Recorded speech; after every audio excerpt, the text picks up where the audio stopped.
Rebonjour, tout le monde. J'avais mes 2 invités dans le salon il y a un instant et je n'ai plus personne. Ça va être génial. Ah, donc ah voilà, c'est bon, Justine est revenue. Du coup, on se retrouve, maintenant 16h45 pendant 1 heure, pour une conférence sur, les illustrations, choisir sa couverture, parce que c'est un critère, super important. Je pense que vous, en tant qu'auteur ou en tant que lecteur, vous en avez peut-être conscience. Beaucoup de lecteurs choisissent, un roman à sa couverture et on a Eva qui vient de nous rejoindre, c'est parfait, je la vois. Du coup, je vais vous ajouter, au live les filles. Donc, tout d'abord, Justine. Alors, Lou, fais-nous un dessin en attendant, vous ne voulez pas voir ça, je vous promets. C'est pas pour rien que Un j'ai fait dessin? appel à des pros. C'est pas pour rien que j'ai fait appel à des pros, vous ne voulez pas me voir dessiner.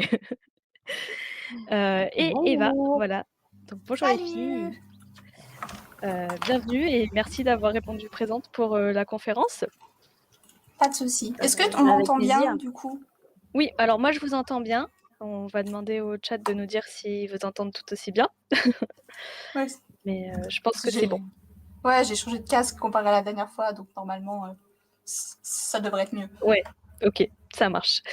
Du coup, bah, merci d'être, là, avec nous pour, 1 heure de conférence. Donc on va aborder cette fois-ci le sujet des illustrations et notamment l'illustration de couverture, la fameuse. Mais aussi on pourra un petit peu parler des illustrations, internes des romans. Donc voilà, on va aborder différents sujets, comment vous travaillez, comment vous contactez, voilà, comment ça se passe. Donc je vais vous laisser tout d'abord vous présenter, expliquer votre parcours, ce que vous faites et puis voilà, c'est à vous. Ok. Mais je te laisse commencer, Eva. Ok, pas de souci. Alors du coup, moi pour la petite présentation, je suis une étudiante en image 3D, donc on va toucher à beaucoup de trucs différents. Il y a du dessin, il y a de la modélisation 3D, il y a de l'animation, et j'ai beaucoup de passions et de techniques différentes que j'aime aborder aussi du côté perso. C'est vrai que j'ai jamais vraiment voulu choisir un sujet ou un autre. J'ai toujours voulu garder l'écriture, j'ai voulu garder le dessin, j'ai voulu garder la sculpture, j'ai toujours tout voulu garder en main. Donc chaque fois qu'on peut me proposer des projets, quels qu'ils soient, même de la couture, je suis toujours partante et je suis toujours à la recherche du coup de plein de projets, que ce soit au niveau professionnel ou juste pour des amis, parce que c'est toujours un plus de faire ça pour quelqu'un d'autre et de répondre à une charte et de voir que les clients ils sont contents et mettre à profit tout ce que j'ai pu faire depuis que je suis toute petite pour aider les autres. Donc voilà.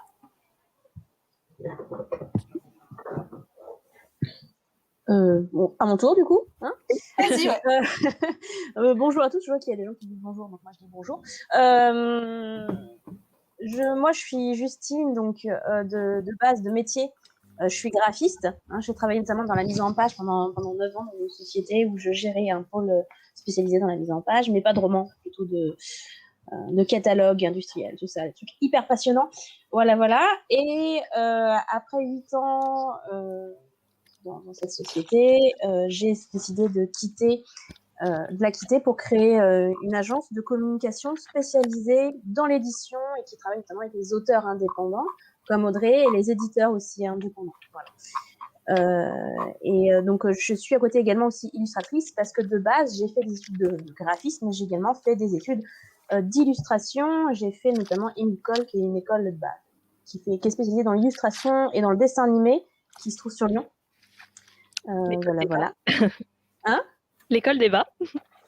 Ah bah oui, oui c'est vrai, tout à fait. Mm. Alors bon, je suis pas allée jusqu'au bout, mais après je suis partie dans un module infographie, je crois qu'il n'existe plus maintenant, à mon Et avis. ils ont pas mal changé les filières là Ouais. récemment. Ouais. La filière dans laquelle je suis, là, l'image 3D, elle existe depuis 3-4 ans, donc c'est peut-être ce qui a remplacé les anciennes filières infographie, tout ça. Je sais pas du tout. C'était un module professionnel à l'époque, mais bon, l'école a Ok, pas mal d'accord. bougé.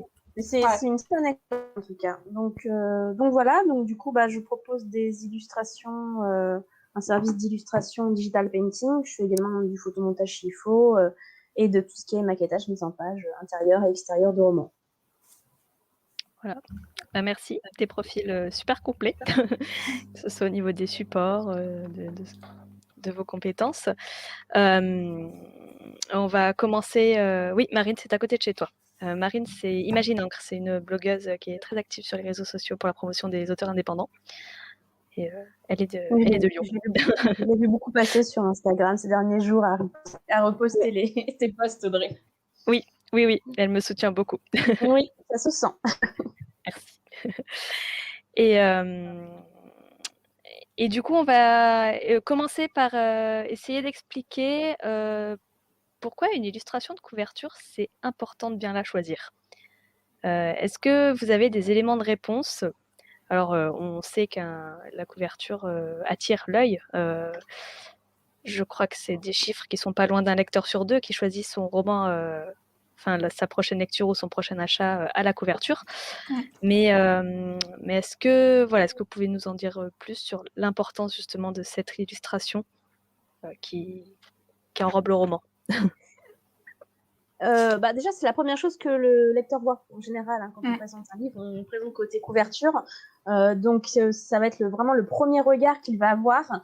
Donc il faut absolument déjà que la lecture elle soit lisible, c'est-à-dire qu'elle doit représenter le livre. Elle doit d'un seul coup d'œil, il faut absolument que le lecteur puisse dire voilà, ça c'est du jeunesse, ça c'est du fantastique, de l'horreur, de la fantaisie.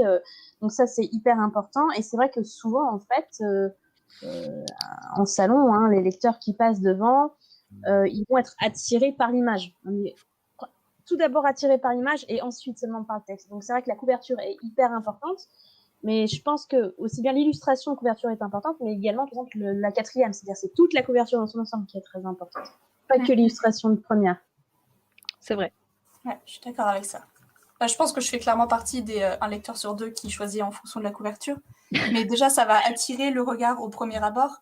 Mais je pense qu'on a tous eu ce moment à se retrouver avec une énorme pile de livres dans la main et à se dire, bon, je ne vais pas abuser, je vais en prendre que quelques-uns et lesquels je choisis. Et moi, je pense que le choix décisif final du choix que je vais faire, ça va être la couverture. Ah, celui-là, il me plaît bien, il ira bien dans ma bibliothèque quand même.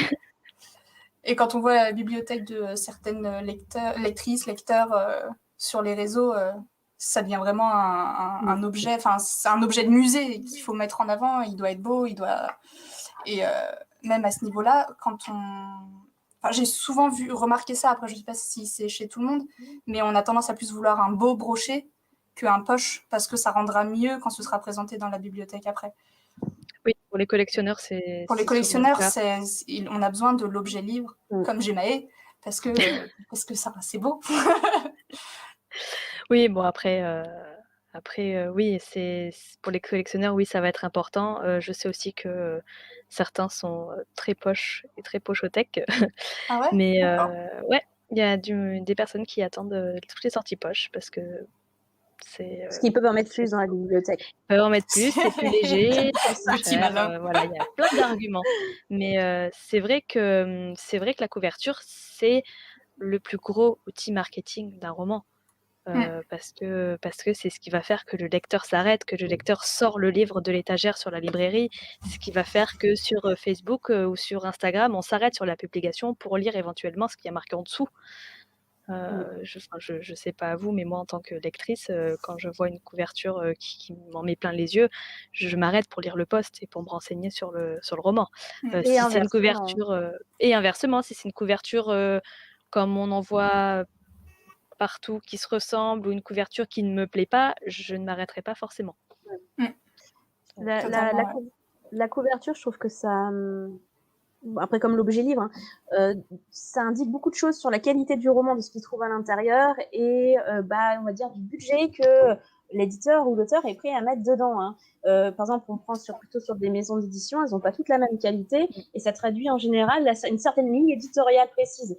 Il y a des maisons d'édition qui vont faire que des romans illustrés parce qu'ils sont spécialisés dans la fantasy, le fantastique, etc. Donc déjà, il y a deux écoles, il y a photomontage et illustré, qui sont pas les mêmes prix en général et qui sont pas non plus pour les mêmes cibles de lecture.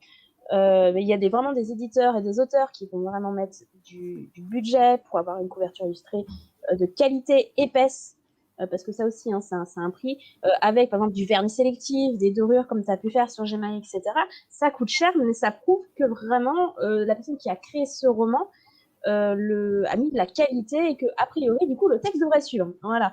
Par contre, si vous tombez sur une couverture qui a l'épaisseur d'une feuille de papier A4 standard avec un vieux photomontage, un torse bien huilé, enfin, pas tellement, mais vous voyez un petit peu ce dont je parle. Voilà. On sait que c'est un long débat, la team torse voilà. ou team no Oui, torse. ouais. Juste une photo récupérée libre de droit, qu'on l'a placardée là-dessus avec un titre très mal mis. On sent qu'il y a eu zéro travail graphiste. C'est quelqu'un qui a fait ça entre midi et 2. Voilà, et zéro qualité avec la couverture qui peut se rayer d'un simple coup d'ongle. Voilà, on se dit là, en effet, la personne qui vend ça va privilégier visiblement la quantité à la qualité. Voilà, après, il y a des lecteurs dans ce genre-là. Mais il y a des lecteurs partout, mais c'est vrai que ouais.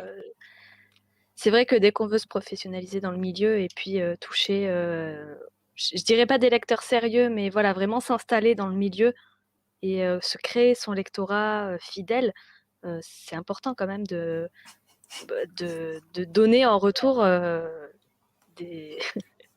Il y a le commentaire de Lou. C'est Lou qui me fait rire. Ouais. Voilà. C'est important aussi en retour de leur offrir quelque chose qui pourrait être à la hauteur de ce qu'ils attendent. Donc, c'est une qualité, en fait, hein, tout simplement. Oui.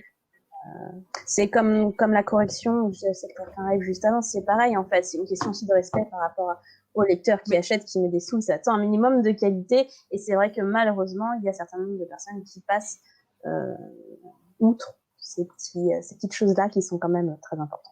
Et oui, parce que du coup, aujourd'hui, avec l'édition indépendante et les possibilités qui s'ouvrent de partout, on n'est plus obligé de passer par toutes ces étapes. Et puis même certaines maisons d'édition font l'impasse aussi sur, Oui, sur ces je étapes. confirme. On dit beaucoup des auteurs indépendants, il y a tout, machin, etc. Il y en a beaucoup, ils ne font pas de la qualité. Je vous rassure, si vous êtes des adeptes, j'adore les maisons d'édition, hein, et si vous êtes des adeptes de maisons d'édition, il y a de tout dans les maisons d'édition aussi, et il y en a qui sont de très mauvaise qualité, et qui vous auriez bien mieux fait de passer en auto-édité, vous auriez obtenu un meilleur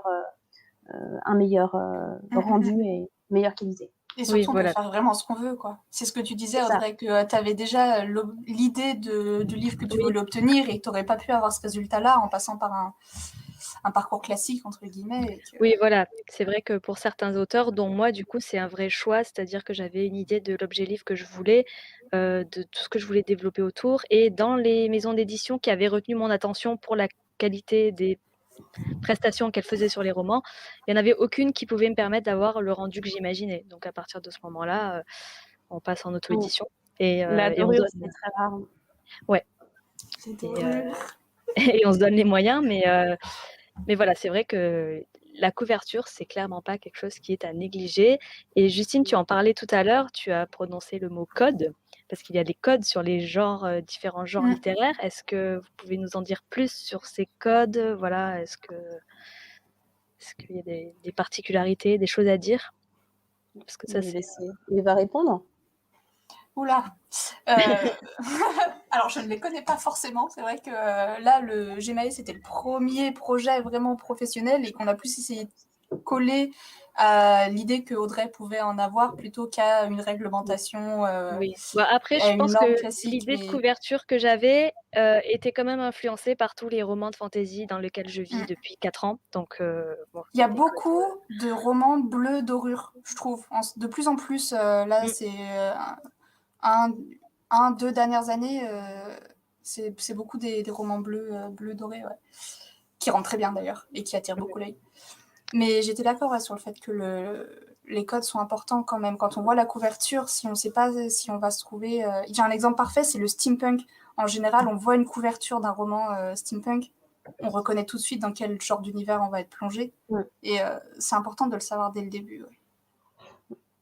C'est vrai qu'au niveau des codes, en fait, il y en a plusieurs, et c'est des choses qu'il faut connaître. Déjà, pour moi, il y a 2 codes. Il y a ce que je disais, la team photomontage et la team illustration.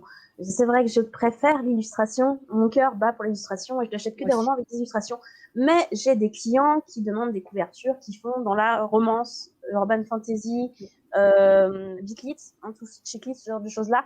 Et là, typiquement, on est dans le photomontage, en fait. Et c'est compliqué de mettre de l'illustration. Pourquoi ? Parce que le public qui achète ce genre de livre-là s'attend à du photomontage. Et non, ce ne sont pas toujours un photomontage avec un torse huilé devant. On peut être un peu plus... Je ne mets pas torse huilé, c'est promis. Je ruse. Mais voilà. Donc, il ne faut pas non plus cracher sur le photomontage. Il y a de très jolis photomontages.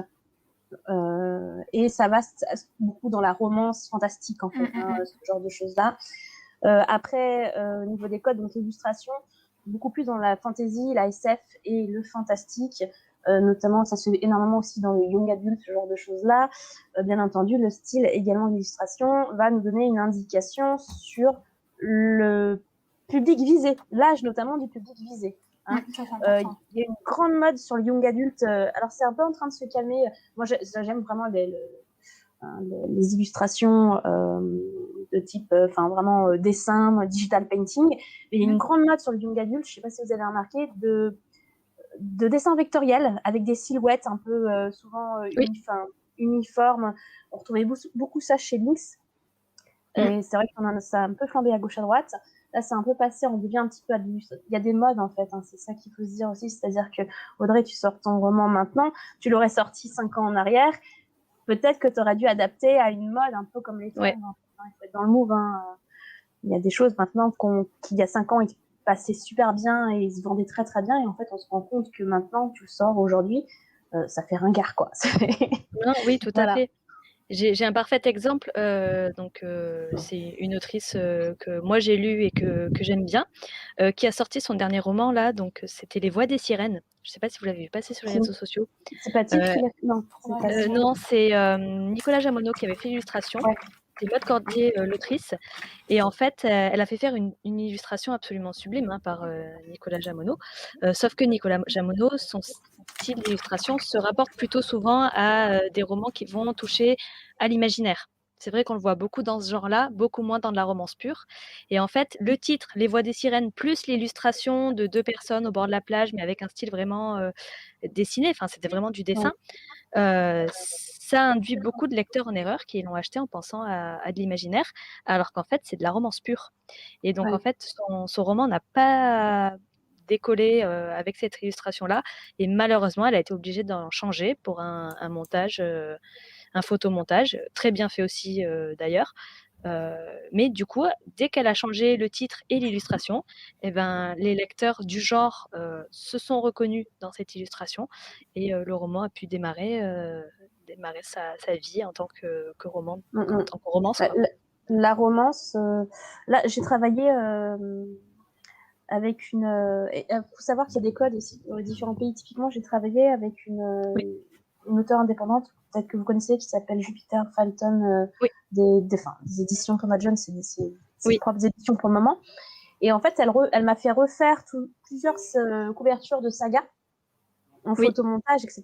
Parce qu'en fait, autant ça marchait aux États-Unis, dans d'autres pays, aux États-Unis, etc. Mais ça ne fonctionnait pas en France. Donc, on a dû retravailler et en fait faire différentes couvertures en fonction du pays. Voilà. Moi, c'est pareil, j'ai un roman qui va sortir là. Je suis pas censée le dire, c'est pas grave. A priori, il va sortir au Canada et on va devoir en fait refaire la couverture et me changer un certain nombre de choses comme le titre, etc.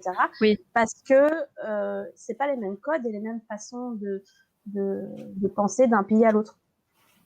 Oui, il y a un exercice très simple, si ça vous intéresse de regarder les différents codes, c'est de taper le nom du roman et de voir les couvertures d'un roman qui a été traduit. Alors, je pense notamment au Phobos, mais il y a aussi d'autres romans qui ont pu être...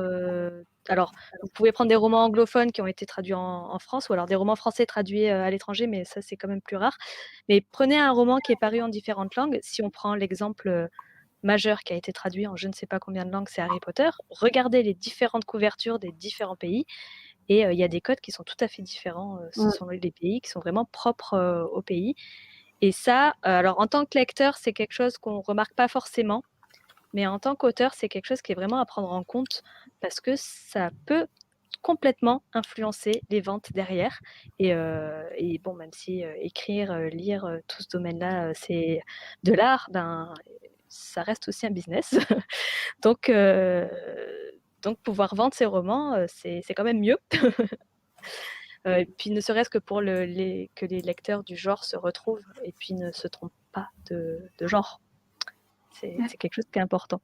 Donc savoir identifier ces différents codes. Alors on a Sonia qui nous pose la question bonjour Sonia d'abord.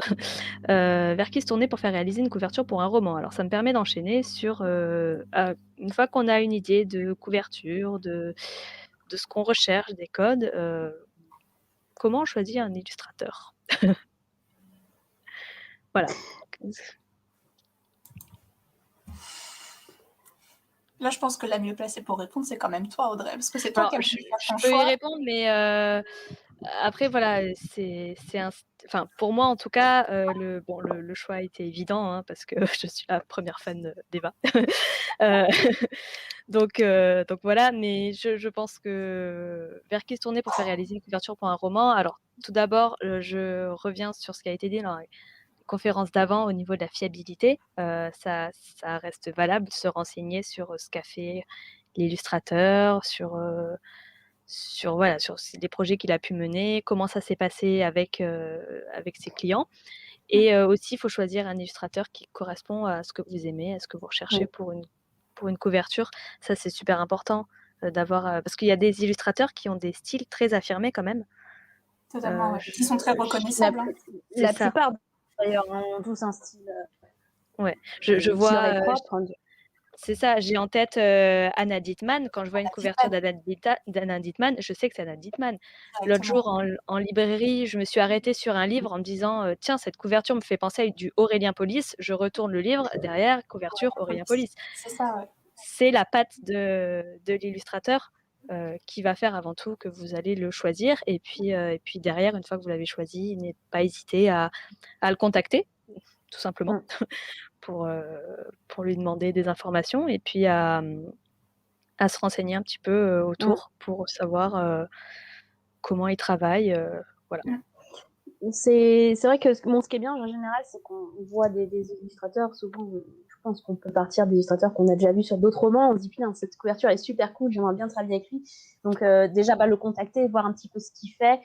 Sachez que lorsque vous contactez un illustrateur, vous pouvez tout à fait lui demander un lien vers un book ou vers une galerie. Comme ça, vous pouvez vraiment vous faire une idée un petit peu de ce qu'il fait. Il y a des sites aussi où vous pouvez trouver des illustrateurs comme ArtStation, je pense, bien sûr sur Instagram, ouais, Pinterest. Moi, je suis beaucoup sur Digital Painting School et il y a beaucoup vous pouvez voir beaucoup en fait d'images à la filée de différents illustrateurs de la plateforme. Et en fait, des fois, vous allez peut-être vous focaliser sur le style d'une personne et il faudra alors, le contacter tout simplement. Hein. À savoir que c'est quand même bien de faire, sauf si vous avez vraiment un coup de cœur et vous voulez absolument ce illustrateur-là, de faire plusieurs devis, notamment si vous ne connaissez pas les coûts d'une couverture, etc.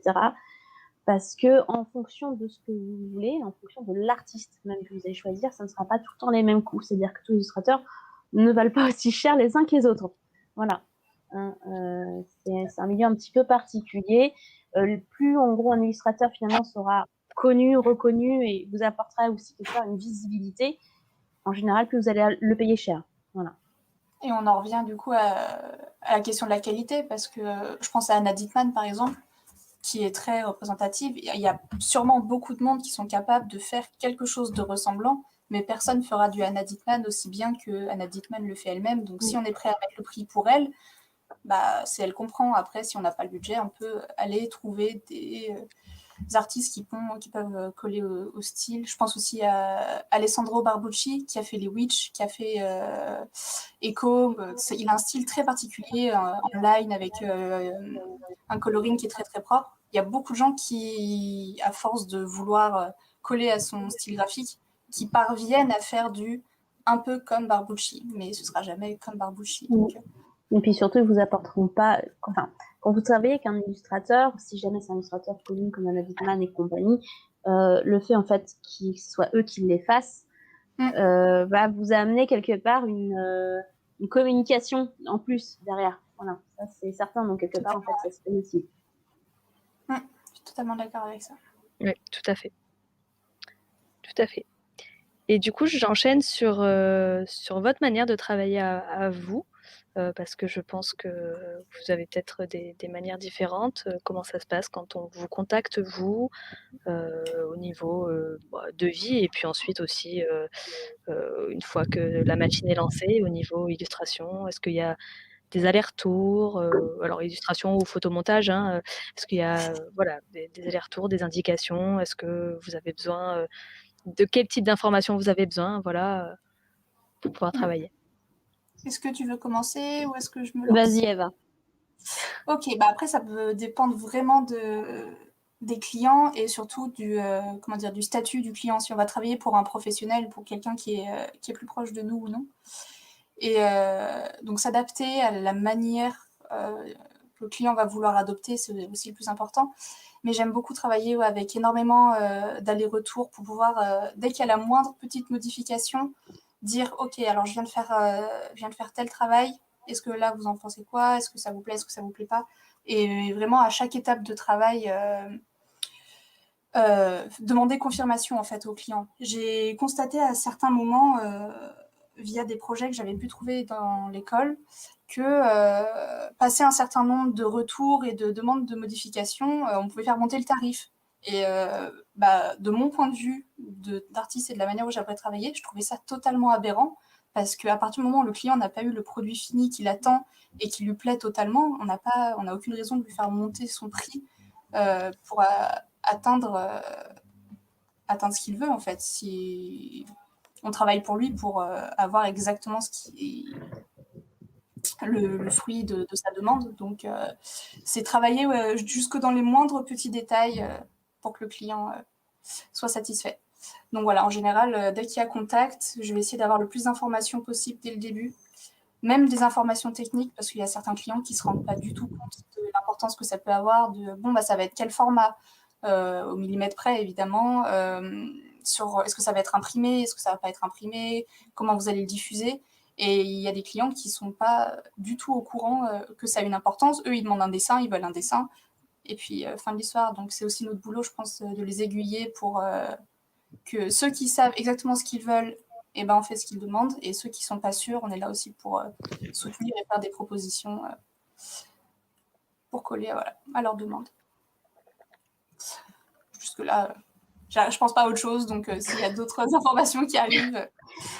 Tu vois, je suis pas totalement d'accord avec toi sur un certain nombre de choses, mais c'est peut-être aussi parce que j'ai eu certains problèmes qui font que je comprends tout à fait l'importance de mettre des barrières et un cadre. C'est-à-dire que sinon, en fait, alors moi, au travail, j'ai une demande via mon site, ou etc.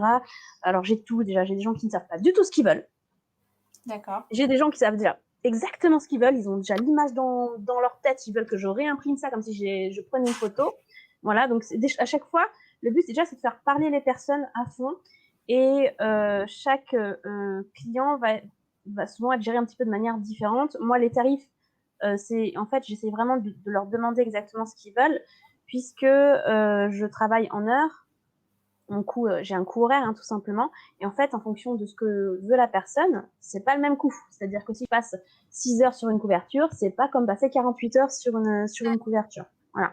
Donc, en fonction de ça, le but, c'est de faire parler les personnes. Donc, quand c'est des personnes qui savent à peu près, mais pas trop, c'est simple, hein, c'est toujours, OK, qu'est-ce que tu veux comme couverture? Il y a quoi dessus? Il y a des personnages? Combien de personnages? 1, 2, 10, c'est pas le même tarot.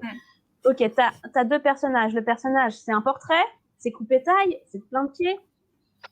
Ces personnages, du coup, derrière, il y a un fond. Tu veux un truc hyper costaud, genre une ville science-fiction avec tous les détails, ou tu t'en fiches, tu veux quelque chose d'assez texturé, d'assez calme. Comment tu vois les choses? Ta couverture, alors moi, je travaille surtout pour du print, hein, je fais un peu moins d'e-book. Ta couverture, du coup, tu la veux, c'est-à-dire avec une illustration qui s'étire sur la 4e, ou juste tu veux l'illustration de la première de couverture. Est-ce qu'il faut penser à mettre en page également du coup la 4e avec le résumé 4e, etc., etc. Donc moi, je fais énormément parler les gens pour pouvoir leur donner un devis vraiment adapté, quoi. C'est comme ça, quand on me demande c'est quoi le prix de l'illustration, je dis c'est quoi? Ça dépend, c'est quoi ton illustration? Voilà, c'est compliqué. Et donc après, je détermine ça, j'envoie un devis, on se met d'accord. En général, le devis, justement, donc j'ai plusieurs phase, hein. Alors ça dépend si c'est du photomontage ou ce genre de choses-là. Mmh. En photomontage, j'appelle ça un espèce de brouillon en fait, hein, où j'ai pas acheté les photos, mais je mets un peu en place, etc. Des fois, je fais même valider les photos par le client avant de même faire du photomontage. Quand c'est de l'illustration, en fonction de la technique, soit je fais du soit je fais du digital painting direct, donc en fait c'est pareil, c'est plutôt un brouillon, soit c'est un dessin avec un line, donc je fais valider le line en fait avant de passer à la phase suivante qui va être la mise en place des couleurs, des volumes, etc., etc. Donc j'ai plusieurs stades comme ça. Il y a un stade où, notamment quand je commence à mettre les volumes et les détails, là, je dis clairement, je pourrais revoir certains petits détails, je pourrais réajuster si tu veux des couleurs, mais je ne peux plus changer la disposition du personnage, ou sinon je refais ta couverture. Donc voilà. C'est pour ça que moi, souvent, j'ai plusieurs étapes de validation. J'en ai pas 46, je n'envoie pas toutes les 2 minutes, parce que si je l'envoie toutes les 2 minutes, je sais que la personne, en fait, il va me faire tous les trucs possibles, imaginables avec la couverture. J'ai de toute façon un moment où, en gros, c'est fini. On ne retouche plus le gros œuvre. Et je n'avais pas cadré ça comme ça à un moment sur une des couvertures, et je me suis retrouvée en fait à devoir, je sais pas moi, faire 2 ou 3 fois la couverture. J'avais prévu d'y passer 10 heures, j'y ai passé 48 heures. Ah oui, d'accord. Et si jamais t'as pas cadré ça dès le début, c'est compliqué après de faire comprendre en fait à la personne que bah oui, mais en fait tout travail mérite salaire. Voilà, c'est ça. J'ai encore jamais eu de problème comme ça, donc c'est vrai que les réalités ça va venir, t'inquiète pas. du milieu professionnel, ça va arriver. Ça viendra. Il y en a toujours. Voilà, mais bon, la plupart du temps, les gens comprennent bien. Voilà, je pense que c'est important. Et puis même, en fait, tout simplement, de sécuriser le client, d'avoir un devis avec les différentes étapes listées. Quand est-ce qu'on valide, quand est-ce qu'il doit payer, etc. Qu'est-ce qui lui sera fourni, quel délai à partir du premier versement il va avoir sa couverture finale, etc. Donc en fait, moi, voilà, je suis peut-être un petit peu collégiale, mais je travaille de manière assez je pense qu'Audrey a déjà eu un petit Non, mais aperçu avec, c'est rassurant. Non, mais franchement, avec la mise c'est en place, mais voilà. rassurant parce que c'était sur un autre sujet, c'était sur la mise en page, mais du coup, c'était un domaine dans lequel je connaissais pas grand-chose au final, au Mmh niveau mh. des détails techniques et en fait, c'est hyper rassurant d'avoir quelqu'un comme toi qui répond par mail, qui est très cadré et voilà, c'est à cette étape, il se passe ça, à cette étape, il se passe ça et puis on sait à quel moment on peut, enfin, on sait en tout cas à quel moment ce sera trop tard, pour revenir en arrière, quoi. Voilà, bon après il Donc y a toujours des moyens d'arrangement, c'est-à-dire qu'on dit pas non. Mais voilà, c'est sûr que quand vous avez passé 15 heures et qu'on vous demande finalement tu détruis tout, tu repasses tout sur tu changes complètement, je veux plus ce personnage, j'en veux un autre et je veux plus du tout le décor, bah ouais, mais du coup, si tu me donnes des illustrations en fait, au bout d'un moment, sinon on ah travaille dans oui, le non, vent. mais je Voilà. te rassure que quand je t'ai fait changer les gemmes à la version 2, j'étais pas bien, hein. Non, mais Ah alors, oui, elle était je pas te bien, rassure, ouais. pour le coup, il y a des facilités et je connais plein de petites astuces dans certains logiciels qui font que je gagne énormément de temps et donc il y a rien de gravissime. Voilà, sur Ouais, ouais, InDesign mais notamment. bon, voilà, pour l'histoire du coup, pour, ceux qui nous regardent, c'est Justine qui a fait ma mise en page et donc elle avait fait toute une superbe mise en page, avec, des gemmes dans les coins et en fait, hop là et en fait, on s'est dit avec Eva que pour coller au design et pour que ce soit un peu plus harmonieux avec tout ce qu'il y avait autour, Eva allait me dessiner carrément les gemmes qu'il allait avoir dans les coins et donc Mmh. au bout du deuxième aller-retour à la version 2, j'ai envoyé un mail à Justine en lui disant: «Bah, je t'ai mis des gemmes en pièces jointes, est-ce que c'est possible de changer toutes les gemmes des coins Mais pour que voilà, ça colle?» c'était mieux parce que je te l'avais relevé, hein, je t'avais dit: «Fais attention, en fait, c'est que les gemmes n'avaient pas la même épaisseur de line, Oui, du coup, que celle que t'avait dessinée Eva et du coup, ça choquait pour moi un petit peu». Donc et je te rassure, en fait, il y a des systèmes très simples, mais quand on parlera de mise en page, je vous en parlerai, je vous donnerai la petite astuce. oui, oui, Mais voilà, normalement, on parlera ça, c'est de ça, pas mais c'est pas le plus grave. voilà, donc il y a des astuces, il y a des deadlines aussi, hein, pour les retouches, d'illustration. Et est-ce que alors du coup vous êtes là, principalement pour, répondre aux besoins, de l'auteur ou de la maison d'édition en ce qui concerne l'illustration. Mais est-ce que ça vous arrive, parfois de recevoir, une demande avec une idée qui ne collera pas du tout au roman? Et à ce moment-là, est-ce que vous faites une autre proposition? Est-ce que vous collez absolument à ce que le client a demandé? Est-ce que vous orientez de manière à lui dire: «Bon, bah, écoute, je pense que c'est pas une très bonne idée de partir dans ce sens-là»? Mmh. Alors, jusque-là, j'ai pas eu suffisamment de projets pour que la situation me soit arrivée. J'aimerais penser que si ça venait à arriver, j'oserais dire à la personne non, là je pense que c'est pas trop approprié, mais ça doit dépendre totalement des clients qu'on peut avoir. Je sais que là, dans les quelques-uns que j'ai pu avoir, entre toi, Audrey, la meilleure des patronnes, euh, entre donc un homme très gentil pour qui j'ai dû créer un logo qui est vraiment très à l'écoute, qui répond vite aux messages, qui a des demandes en disant est-ce que là, toi, tu penses qu'on pourrait allier telle idée de telle proposition que tu as faite avec une autre, etc. Et qui c'est vraiment un travail en commun. Et d'autres qui vont arriver, qui vont dire bah nous, on veut ça, ça, ça, on veut que ce soit fait de telle manière.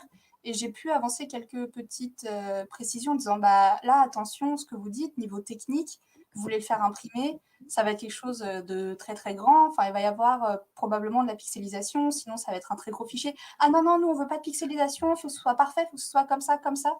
Et qui sont pas du tout à l'écoute et totalement fermés à ce qu'on peut leur dire. Et j'aurais beaucoup de mal, je pense, à faire des commentaires à ce genre de personnes. Mais voilà, je pense que ça dépend des clients. Je ne sais pas si tu as avoir plus d'expérience, Justine, sur.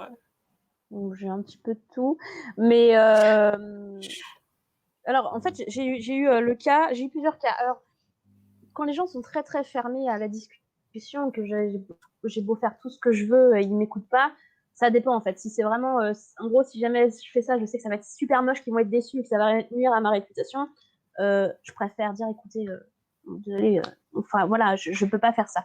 Mais en effet, des fois, j'ai des clients où ils me demandent des choses, je leur explique. Majoritairement, en général, en fait, ils comprennent. Voilà, les gens ils me comprennent. Et je me souviens, j'ai eu un cas d'une auteure qui me demandait une illustration pour son livre. Et elle m'a dit oui, alors je veux 2 personnages sur un escalier, je sais pas quoi. Elle m'avait vraiment, mais elle avait l'image en tête jusqu'à la couleur de la poignée de porte, quoi. C'était et elle dit en fait, elle voulait vraiment que je retranscrive ce qu'elle avait en tête. Alors déjà, c'est très très dur. Laissez un petit peu, s'il vous plaît, laissez un petit peu de libre arbitre à votre illustrateur, pensez à lui. Mais voilà. Mais surtout, en fait, ça rendait peut-être super bien dans sa tête, mais sur le papier, je lui dis ça va être moche. En fait, ça va pas du tout. Tu as 36 personnages, ils vont tous être au même plan, on ne saura plus où poser l'œil. Une image, une illustration, pour que ça fonctionne, doit répondre à une composition logique. C'est-à-dire que le regard, lorsque vous regardez une illustration, doit être attiré à un point. Tu dois connaître, Eva, comment c'est déjà le chiffre d'or, tout ça, tout ça. Enfin, il y a des systèmes de composition et c'est important de les respecter. Et des fois, ce que vous avez dans votre tête, ça marche bien dans votre tête, c'est pas du papier. Et je peux vous assurer que si ça fonctionne dans votre tête, ça fonctionnera pas forcément sur le papier. Donc voilà, au pire, ça fait brouillon, au pire, ça tient même pas. Voilà. Donc il faut faire aussi confiance, je pense, à l'illustrateur. C'est important, qui tout simplement a une vision du métier et une expérience qui saura vous conduire, même si par exemple, en effet, vous vous plantez complètement du genre, vous faites du Bitlit et que vous voulez justement une illustration qui fasse trop fantaisie et tout, l'illustrateur pourra vous le dire. Après, si vous voulez vraiment, je pense que là, c'est pas un gros problème en soi, c'est surtout vous qui allez être embêté après. Vous auriez mieux fait d'écouter. Et par contre, en effet, il y a des fois des illustrations qu'on nous demande, on sait très bien, ça va être moche, quoi. Ça va pas pouvoir le faire. Voilà. Donc, Oui. en fait, l'illustrateur, il n'est pas juste là pour dessiner, il est là aussi pour conseiller. Il y a une expérience derrière, il y a un métier. Et je pense que les lecteurs, ou même les auteurs, vous pouvez peut-être vous amuser à vous renseigner peut-être sur le nombre d'or et puis les points de force qu'il peut y avoir dans une image. Et puis, ouais, la règle des tiers. Et puis prendre des couvertures de vos bibliothèques et peut-être regarder comment elles respectent ces codes, parce que je pense que, en tout cas en ce qui concerne les grandes maisons d'édition, elles doivent les avoir bien en tête. Pas que les grandes maisons d'édition. Après, voilà, les maisons d'édition de taille plus modeste aussi, je pense que ça fait la différence au niveau des couvertures, hein, entre, toujours pareil, hein, une maison d'édition qui fait aussi confiance à ses illustrateurs pour mettre en avant le roman. Donc, il y a des choses auxquelles on pense. Pardon, Eva, vas-y. Pas de soucis, c'est juste que je disais, ça nous a beaucoup aidé avec Audrey, le temps qu'on a passé à éplucher chacune de notre côté les bibliothèques pour savoir quel genre de titre on voulait, quelle composition, tout ça. Ça fait du bien de s'appuyer sur des références qui ont fonctionné. Surtout. Et c'est vrai que justement, la personne, souvent, quand elle imagine l'illustration, elle imagine que l'illustration, mais elle voit pas la composition. Et typiquement, il y a un truc sur deux qu'on oublie, c'est le titre. Elle est Oui, belle ton image, hein. Je passe sous le titre. Il va pas oui, là-haut, il non, va mais pas en bas. c'est ça, Dans le coin, là. c'est ça. Donc Et voilà, penser il une y a un travail illustration aussi. avec intégration du titre, c'est quelque chose qui est Mm, quand même mm, mm. essentiel parce que ouais, le titre, c'est l'élément central, quoi, quand même. Oui, il y a plein de discussions là-dessus, notamment lorsqu'on fait une illustration pour des couvertures de romans. Il faut y penser, donc c'est-à-dire la mise en page, le maquettage derrière, le maquettage, ça puisse coller, quoi. Et par exemple, si c'est une saga, c'est pareil, c'est très bien de pouvoir, à l'avance, en fait, voir comment vous allez dériver les différentes couvertures de la saga pour qu'il y ait une cohérence entre vos différentes couvertures. Voilà. Donc ça, c'est très bien aussi d'en parler avec l'illustrateur, notamment lorsque on écrit une saga, quoi. Et là, je pense à mon tome 2. J'étais en train de penser à ton tome 2 aussi, mais on va le mettre où, le titre? C'est ça. Ça se met en place. C'est ça. Et oui, et du coup, il y a des éléments à placer et on a une question de Catherine d'ailleurs sur la composition. Est-ce qu'il y a des couleurs qui influencent les ventes comme c'est dans le cas dans l'alimentaire? Est-ce qu'il y a des couleurs qui sont associées à certains genres? Alors, il y a des couleurs associées à certains genres, hein.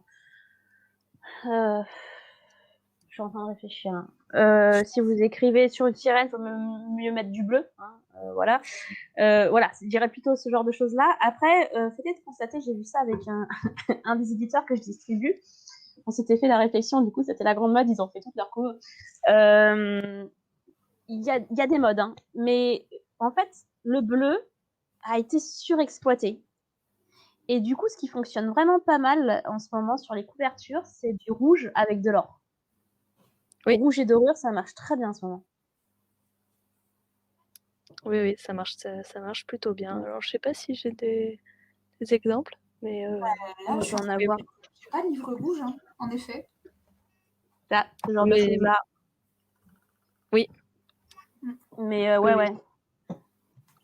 Non, mais oui, c'est vrai. Non, bah, alors moi, j'ai beaucoup de livrets bleus parce que j'adore le bleu. Je craque très facilement sur une couverture bleue. Après, c'est une question d'affinité. Mais c'est vrai qu'en fait, du coup, le bleu a été très, très vu. Et que du Ouais. coup, il y a des couleurs qui ressortent plus. Et lorsqu'en fait, du coup, c'est simple, hein, lorsque vous êtes sur un stand, vous avez 46 livres, il y en a 45 bleus et il y en a un rouge. Bah, le rouge, Forcément, oui, il va ressortir. voilà, il faut penser à Mm. ça lorsque vous êtes en salon.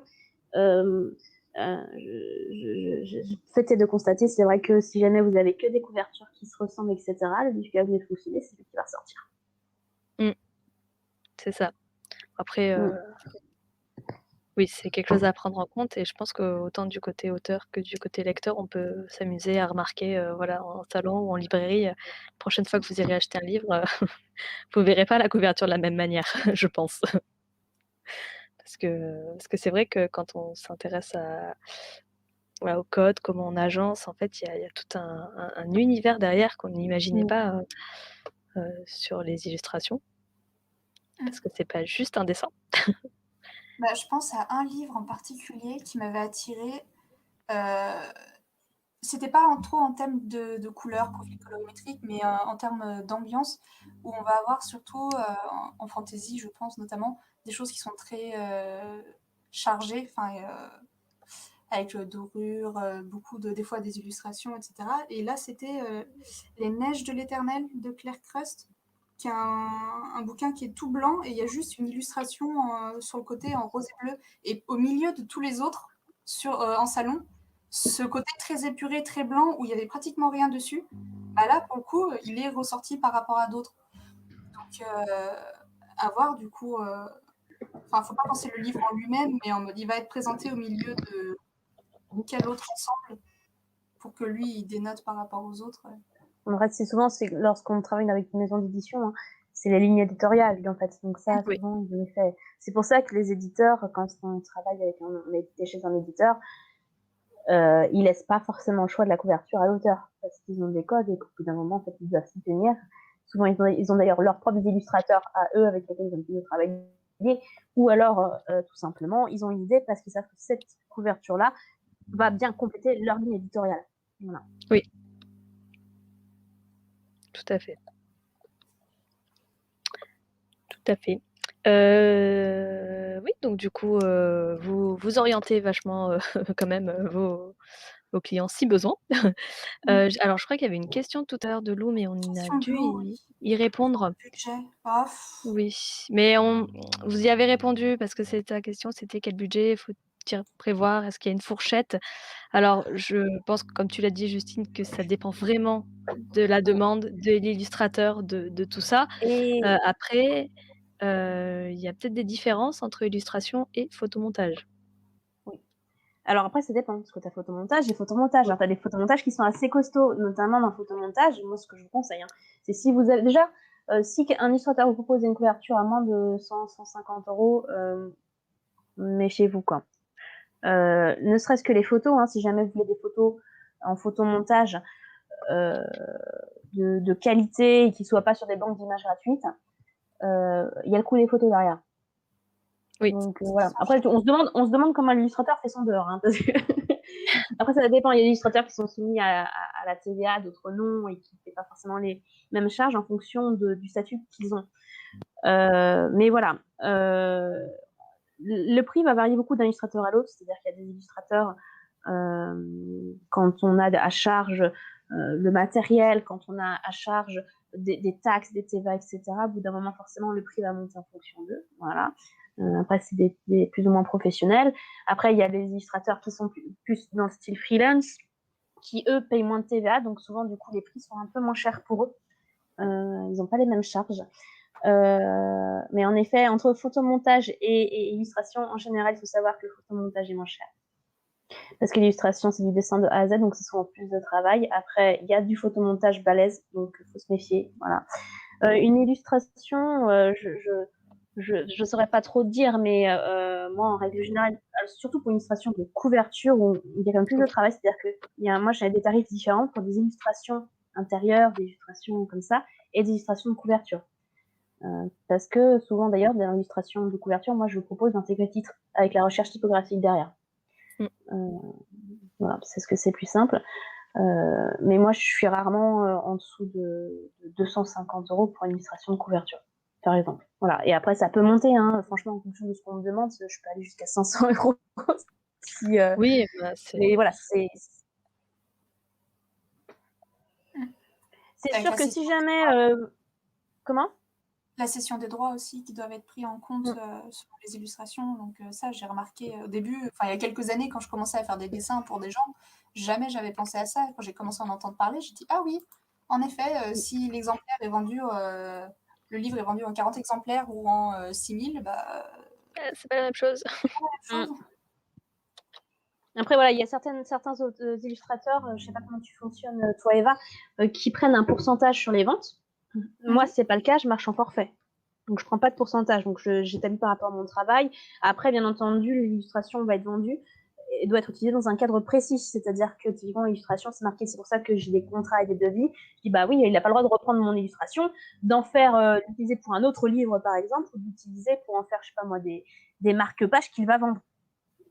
Communication gratuite, oui. Payante, non. Voilà. Donc, c'est pour ça qu'il faut aussi savoir se cadrer et se protéger. Mais oui, il y a le prix sur le tarif par rapport un pourcentage par rapport à la vente, comme les droits d'auteur, enfin comme les auteurs. Mais ça, je trouve que ça se fait moins chez les illustrateurs adultes, young adultes. Ça se fait beaucoup plus en jeunesse, les partages des droits, je trouve. Oui. Après, en jeunesse, du coup, il y a peut-être plus d'illustrations intérieures aussi. Ouais. C'est pareil pour les albums. Les albums, souvent, il y a des partages de droits. Oui, c'est vrai. C'est vrai. Donc un vaste sujet. Ah, coucou Manon, on a Manon qui fait un petit coucou, Vibration littéraire, qui sera en live avec nous demain pour un autre sujet, pour les relations presse. Voilà. Ah, c'est l'heure de la promenade. Non, on a entendu un bruit. Viens là.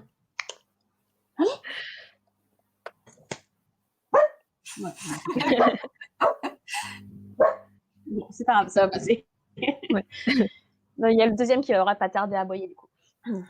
Ouais, c'est pas grave. Mais qu'est-ce que t'as?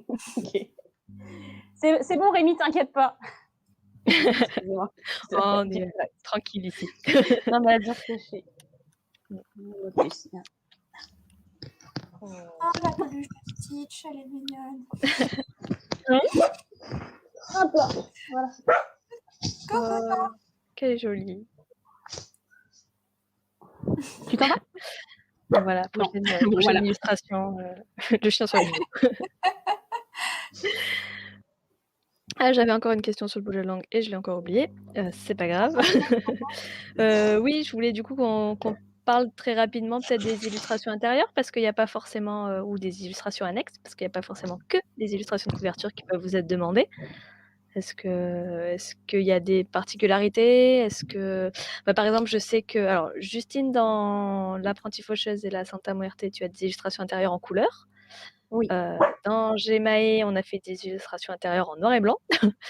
Donc après voilà, ça diffère. Est-ce que vous avez, est-ce qu'il y a des particularités? Est-ce qu'il y a des choses à apporter, à dire sur ces illustrations intérieures? Moi, je pense que ça montre aussi un certain engagement de la part de l'auteur ou de la maison d'édition sur la qualité du livre. Bah, ça se fait de plus en plus, et c'est vrai que les illustrations, alors en couleur, c'est différent, hein. Une super illustration en couleur intérieure, ça va vous faire tout de suite augmenter le prix de votre impression. Alors, alors le héron d'argent qui triche, je vais vous montrer, hop, c'est que en fait, il triche. C'est-à-dire qu'en fait, le livre, il est en noir et blanc, mais en fait, ils ont un carnet central, et en fait, c'est pas la même impression.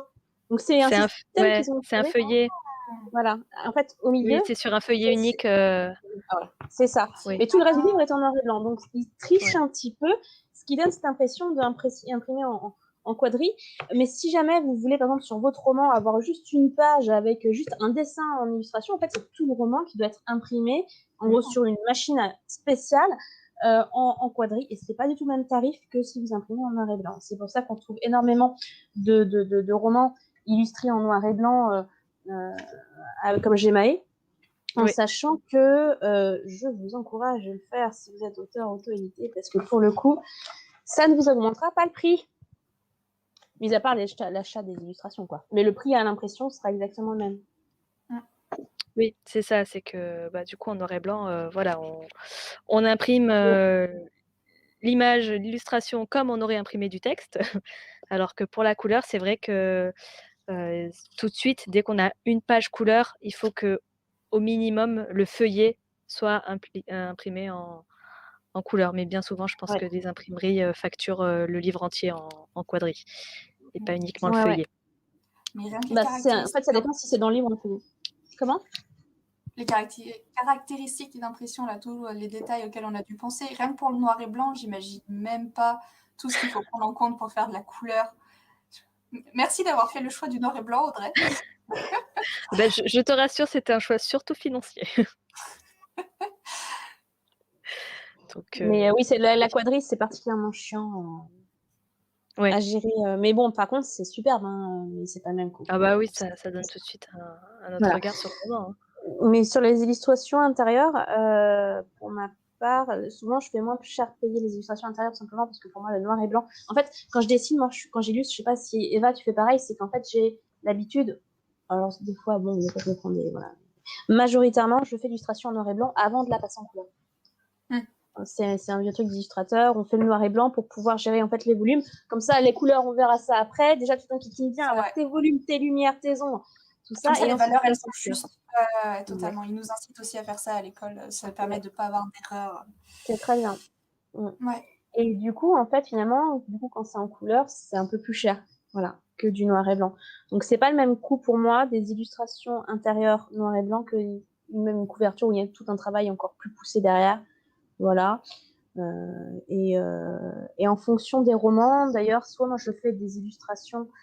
Alors, souvent, ce qui se passe, ce qu'on retrouve beaucoup dans les derniers romans, ce que tu as dans Gemae également, hein, ce sont les en-têtes de chapitres. Voilà. Ouais. Typiquement, les comptes pages. On arrive à voir, c'est de ce côté-là. Voilà, il y a les en-têtes de chapitres, comme avec le petit fennec, et puis à gauche, là, c'est des illustrations pleine page intégrées dedans, en fait. Donc, c'est deux types d'illustrations différentes. Oui, c'est vrai que ça apporte une autre, on va dire un standing au-dessus au roman. Non, Donc, c'est très sympa l'illustration. Je pense que ça, si on s'auto-édite, je pense que c'est vraiment un plus. Et de faire en sorte, en fait, que le roman soit un bel objet livre et pas simplement qui sort du lot, en fait, quoi. c'est ce qui va faire la différence. Et donc, c'est ce qui va faire majoritairement la différence, puisque au-delà des retours sur les réseaux, les trois quarts des personnes qui vont venir en salon ne nous connaissent pas.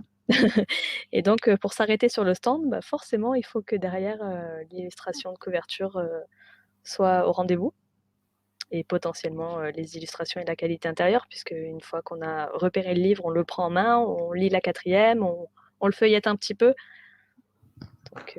Donc c'est pour ça que le travail de l'illustrateur est essentiel aussi. Donc voilà. Il est 17h40, donc il nous reste 5 minutes de conférence. Du coup, moi je vois qu'il n'y a plus de questions dans le chat. Donc je vais vous laisser ces 5 minutes pour parler de vos projets, éventuellement, voilà, de ce que vous désirez parler. C'est votre instant, si je peux dire promo, donc allez-y, c'est vraiment vos moments. Vous pouvez parler de vos projets. Le tome 2 de Gemae. Cet été, on commence à travailler dessus. J'ai trop hâte, ça va être trop bien. Donc, coucou Nathalie. Ah, Nathalie. Oui, Je te coupe. Nathalie, on s'est Coucou rencontrés en Nathalie. salon. Oui, Je suis Eva. l'ombre d'Audrey, je la suis partout quand elle dit bonjour à Oui, tout le monde. elle était aux Aventurielles avec moi. Eva, c'est l'illustratrice de Gemae. Donc, oui, on s'est déjà Donc, vu. coucou Nathalie. J'avais Merci fait de ton un passage. live sur Nathalie, justement, sur Oui, le thème. Ouais, il n'y a pas si oui, très que très vous longtemps. pouvez aller retrouver. D'ailleurs, Nathalie qui fait un super travail sur. Alors, j'ai l'acronyme, j'ai plus le nom complet. AMAI, donc c'est AMAI. C'est Auto-édition et marketing de l'auteur indépendant, si je me souviens bien. Et du coup, elle fait un super travail avec les auteurs auto-édités et indépendants pour. Elle a monté son académie, il y a des lives régulièrement pour des petites astuces. Et donc d'ailleurs, Justine, tu avais participé Mm. à celui Ouais, oui, c'était sur la mise en page. C'était sur un la live mise en sur page. la Ouais, mise en page. c'est ça. Bon, du coup, vas-y Eva, je te permets de reprendre. Donc, à part le tome 2, alors qu'est-ce qu'il y a eu ces temps-ci? J'ai fait une autre carte, parce que c'est ma passion, les cartes de fantasy. Si vous en avez à proposer, je prends. On a réalisé une autre il n'y a pas longtemps, en noir et blanc. Il devrait y avoir la version couleur qui devrait sortir cet été. Sinon, je suis beaucoup sur des logos en ce moment, parce que l'école propose beaucoup de projets, donc ça permet d'avoir des petits boulots, de remplir le book en parallèle des études, qui sont très prenantes, donc c'est quand même vachement pratique. Donc des petits projets de logo. Et sinon, là, présentement, ça va surtout être des projets perso, donc si vous voulez les suivre, c'est sur ma page du Machinarium sur Instagram et sur Facebook. Et voilà. Salut. Elle t'a reconnu. Ouais, je te coupe encore. Merci d'être passée, Nathalie. Et puis, à bientôt en salon. Oui, je complète Eva, parce que tu oublies la moitié. Si vous avez des projets d'illustration, mais aussi si vous avez des projets, tout type de projet. Eva, elle fait de la couture, elle fait des baguettes magiques, elle fait, Je suis un petit couteau suisse, je fais plein de voilà, choses. elle fait un nombre de choses incalculables. Donc si vous avez des projets pour, des projets artistiques, que vous ne pouvez pas vous réaliser, n'hésitez pas à envoyer un message à Eva, parce qu'elle le pourra sûrement. Elle a fait Même des des choses que je n'ai jamais tampons. fait, je prends parce que du coup, Ouais, ça va permettre de découvrir des nouvelles techniques. Et vu que, alors, perfectionniste dans l'âme, je ne supporte pas de ne pas arriver à faire quelque chose, je vais le faire jusqu'à ce que ça marche. Donc, proposez ce que vous voulez, ça marchera à un moment ou à un autre. voilà. Non, je suis pas curieuse du tout, vraiment, du texte. Je commence même à me mettre dans la musique. Donc, bonjour, le nombre de projets possibles et Polyvalente. Ah ouais, absolument. Multitâche. Ah non, mais multitâche. c'est Totalement totalement ça. multitâche. Dès qu'il y a un projet où pour la fin de la fanfiction de Yelena, donc Ludomantis Actium, Je me suis elle bien avait aimée. fait un tampon à l'effigie du personnage principal, donc un tampon avec Ah, il y a ma baguette magique. ouais, elle a taillé des baguettes magiques Mm. dans du bois directement, enfin voilà. Donc Ouais. Je vais me remettre à faire des petits projets. Avec un peu de chance, je réouvre la boutique Etsy cet été pour vendre des peluches, des baguettes magiques et d'autres choses diverses et variées. Peut-être des cosplays, on verra bien. voilà. Justine, quels sont tes projets? Alors déjà, finir tous les cartons ménagers. Oui. Je viens de déménager, je vous montre pas, mais là j'ai tous les cartons des romans que je distribue. Parce que du coup, c'est bien. Je distribue des romans. J'ai refait la réserve au propre. Oui. C'est bon, tu peux m'envoyer tes J'ai vu. BD, j'ai de la place de stocker. Écoutez, moi déjà, l'agence, hein, donc qui est toute récente puisqu'elle est ouverte au 1er janvier, même si je faisais un peu ça avant en fait, en entreprise grâce à des éditeurs. Voilà. Donc n'hésitez pas à faire un petit tour sur le site de J. Robin Agency. Ça fait péteux comme ça. Bref, mais voilà, n'hésitez pas à faire un petit tour pour découvrir tout simplement les différents services. Je propose des services d'illustration. Je fais également des book trailers, des animations, voilà, de la mise en page, du graphisme divers et varié.